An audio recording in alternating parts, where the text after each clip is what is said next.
বিশ্বখ্যাত সঙ্গীতশিল্পী ম্যাডোনা সম্প্রতি মরক্কো সফরে গিয়ে ইরান ইস্যুতে আবেগঘন বার্তা দিয়েছেন।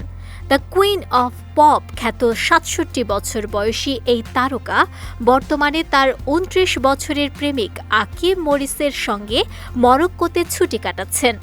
সেখান থেকে সামাজিক যোগাযোগ মাধ্যমে তিনি ইরানের মানুষের প্রতি সমর্থন জানিয়ে একটি দীর্ঘ বার্তা দিয়েছেন।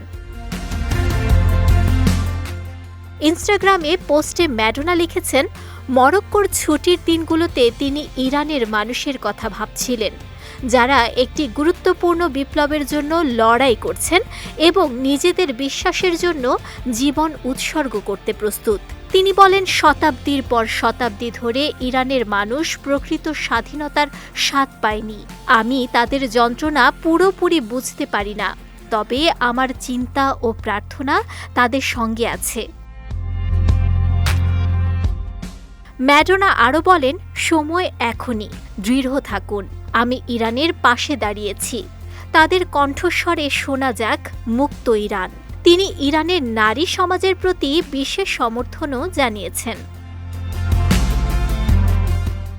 ম্যাডোনা কেবল সঙ্গীতে নয়, সামাজিক ও রাজনৈতিক ইস্যুতেও বরাবর সরব। পপ সংস্কৃতিতে তার প্রভাব এতটাই গভীর যে তাকে দ্য কুইন অফ পপ বলা হয়।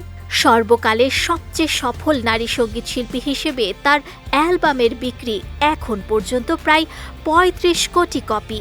বয়স ৬৭ হলেও তিনি আজও নিজস্ব প্রভাব ও সৌন্দর্য ধরে রেখেছেন। এই পোস্টের মাধ্যমে ম্যাডোনা বিশ্বের দরবারে ইরানের মানুষের অধিকার ও স্বাধীনতার দাবি তুলে ধরেছেন এবং তার সমর্থন জানিয়েছেন।